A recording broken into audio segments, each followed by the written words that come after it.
जय माँ कामाख्या, हर हर महादेव। तो हम सभी जानते हैं कि इस साल यानी 2025 को पितृपक्ष शुरू हो रहा है 7 सितंबर से और ख़त्म हो रहा है 21 सितंबर को। हम अक्सर सुनते हैं कि हमारे ऊपर पितृदोष होता है, हमारे परिवार के ऊपर पितृदोष होता है। पितृदोष की वजह से हमारा जीवन विभिन्न क्षेत्र में अटक जाता है, मांगलिक कार्य आदि नहीं होते हैं, जो कि आम पितृदोष के लक्षण होते हैं। और बहुत से लोग ये भी कहते हैं कि हमारे पितृ हमसे नाराज़ हो गए हैं, रूठ गए हैं।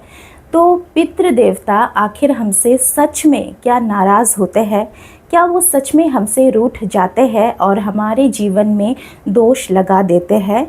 तो चलिए इस वीडियो में जानते हैं पितृदोष असल में हमें कैसे लगता है, क्या होता है पितृदोष।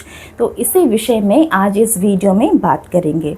तो वीडियो अगर आपको अच्छा लगेगा तो वीडियो को ज़रूर लाइक कीजिए। चैनल पर आप नए आए हो तो चैनल को ज़रूर सब्सक्राइब कीजिएगा। तो चलिए वीडियो की ओर आगे बढ़ते हैं। पितृदोष को समझने से पहले जान लेते हैं कि पितृ कौन होते हैं, क्योंकि बहुत से लोगों को ये पता भी नहीं है कि पितृ क्या है। पितृ जो वर्ड है वो क्या है उनको पता ही नहीं है। तो पितृ कौन होते हैं? पितृ होते हैं हमारे गुजरे हुए पूर्वज, जिनका खून हमारे रगों में बह रहा है, जिनकी वजह से हमारा ये शरीर है आज। पितृदोष हमें क्यों लगता है? पितृदोष का भी विभिन्न भाग होता है। तो आज इस वीडियो में बहुत ही सिंपल तरीके से आपको समझाऊंगी। तो ऐसा कहा जाता है कि जब हम हमारे गुजरे हुए पूर्वजों का प्रॉपर तरीके से श्राद्ध नहीं करते हैं, पिंड दान नहीं करते हैं, तर्पण आदि कार्य नहीं करते हैं, तब हमें पितृदोष लगता है। तथा हमारे कुंडली के विभिन्न भावों से भी पितृदोष का पता हम लगा सकते हैं। तथा सूर्य और शनि और राहु की हमारी कुंडली में विभिन्न स्थिति से भी पितृदोष का निर्माण होता है। पितृदोष के जैसे विभिन्न भाग होते हैं, वैसे ही पितृदोष के विभिन्न लक्षण होते हैं। तो पितृदोष का जो लक्षण है वो आप सभी को पता है, मैंने भी पहले ही कहा है कि जीवन अटक जाता है, मांगलिक कार्य नहीं होता है, जीवन आगे बढ़ नहीं पाता है। अगर कोई घर में विवाह योग्य पात्र या फिर पात्री है, उनका जो शादी है, मैरिज जो है वो रुक जाता है, रिश्ता आता है लेकिन टूट जाता है, घर में हमेशा कलेश का होना, घर परिवार में सुख समृद्धि ना होना तथा पैसों की कमी इत्यादि पितृदोष का लक्षण होता है। साथ में पितृदोष का और एक लक्षण ये भी है कि हमारे गुजरे हुए पूर्वज अक्सर हमें अपने सपनों में संपर्क करना चाहते हैं और कुछ कहना चाहते हैं, जिनमें से बहुत से लोग क्या करते हैं, पितृ को देख के डर जाते हैं और वो क्या कहना चाहते हैं वो ये जो है कनेक्शन नहीं कर पाते हैं। तो पितृदोष का और एक लक्षण ये भी होता है कि बीमारी लगा रहना हर वक्त, और कोई भी आप साधना करने जाओ तो साधना सफल नहीं होता है जब हमें पितृदोष होता है। तो ये तो हो गया पितृदोष का जो लक्षण है। बहुत सारे लक्षण होते हैं, इनमें से कुछ लक्षण मैंने आपको बता दिया ताकि आप आइडेंटिफाई कर पाओ कि पितृदोष का लक्षण क्या होता है। तो चलिए अब बात करते हैं कि पितृ क्या सच में हमसे नाराज़ होते हैं। क्योंकि देखिए, जो खून हमारे रगों में बह रहा है, जो देह है, हमारे शरीर में जो मांस है, ये सभी हमारे पूर्वजों का है। हमारे पूर्वजों की वजह से ही हम आज यहाँ पे जीवित है या फिर हम पैदा हुए हैं उनकी वजह से। तो जिनका खून हमारे रगों में बहता है, क्या वो सच में नाराज़ होते हैं, हमें अभिशाप देते हैं, क्या सच में ये हमें हैरेसमेंट करते हैं? तो चलिए जानते हैं इस विषय में। पितृदोष जो होता है वो असल में कर्मों का फल होता है। हम जो भी काम करते हैं, जो भी कर्म करते हैं, सभी का अच्छा या बुरा कर्म होता है। अच्छा करेंगे तो अच्छा फल होगा, बुरा करेंगे तो बुरा फल होगा। सुनने में बुरा लगता है, लेकिन पितृदोष असल में हमारे जो गुजरे हुए पूर्वज हैं उनके बुरे कर्मों का फल होता है, जो हमारी कुंडली में दोष बन के रहता है। अर्थात बुरे कर्मों का फल, हमारे पूर्वजों के किए गए बुरे कर्मों का फल ही हमें पीढ़ी दर पीढ़ी भुगतना पड़ता है, जिससे लगता है पितृदोष।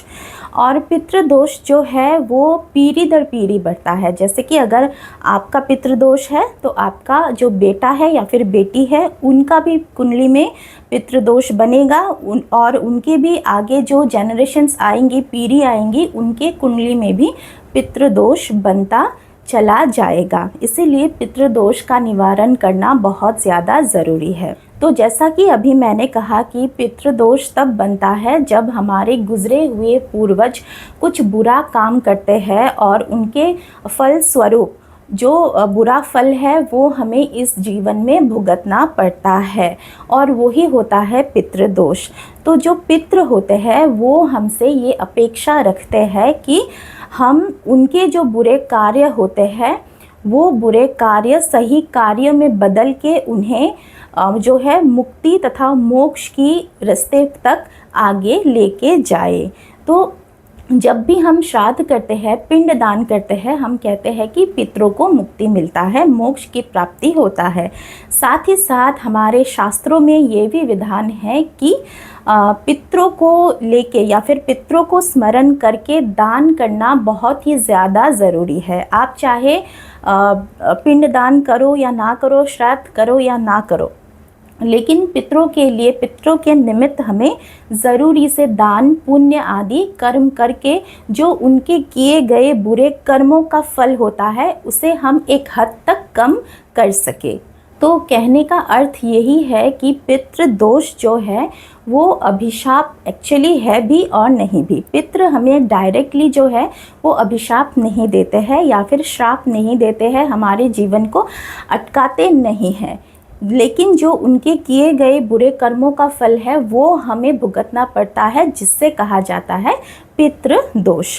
तथा पितृ जो है हमें इसीलिए बहुत से लोगों को सपने में भी ये संकेत देते हैं, कनेक्ट करना चाहते हैं कि मेरे द्वारा किए गए इस बुरे कर्मों का फल जो है इसे आप सुधारो, ये कनेक्ट करना चाहते हैं जो हमारे पितृ होते हैं, ताकि हम जो है उनके किए गए जो बुरे कर्म होते हैं उनको हम सुधार सके और हमारा जो जीवन है वो बेहतर बन सके। क्योंकि पितृदोष जब लगता है, हमने ऐसा भी देखा है कि ये ब्लैक मैजिक जैसा बन जाता है।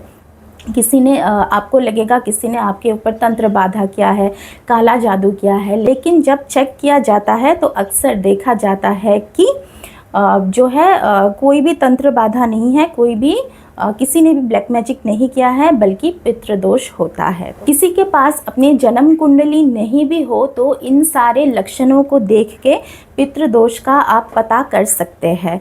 साथ में अगर हम कुंडली देखते भी हैं तो मानो कि आप 10 कुंडली में से 9 लोगों की तो पितृदोष निकलता ही निकलता है। पितृदोष होता है, ये एक कॉमन प्रॉब्लम होता है, लेकिन इसका निवारण करना बहुत ज़्यादा ज़रूरी होता है। तो आपके क्षेत्र में जो भी पंडित पुजारी है उनसे आप पितृदोष निवारण के उपाय करवा सकते हैं। और अगर सामर्थ्य नहीं है या फिर किसी भी प्रकार से आप पंडित पुजारी से करवाना पॉसिबल नहीं होता है, तब अपने आप से आप छोटे छोटे उपाय करके भी पितृदोष का निवारण कर सकते हैं। तो आने वाली वीडियोस में पितृदोष का निवारण आप कैसे अपने आप ही कर सकते हैं वो बताऊंगी। इस वीडियो में बताएंगे तो बहुत ज़्यादा वीडियो लंबा हो जाएगा, तो इस वीडियो को यहीं पे एंड करते हैं। तो आशा करती हूँ आपको वीडियो अच्छा लगा होगा। तो चलिए इस वीडियो से विदा लेते हैं। धन्यवाद। जय माँ कामाख्या। हर हर महादेव।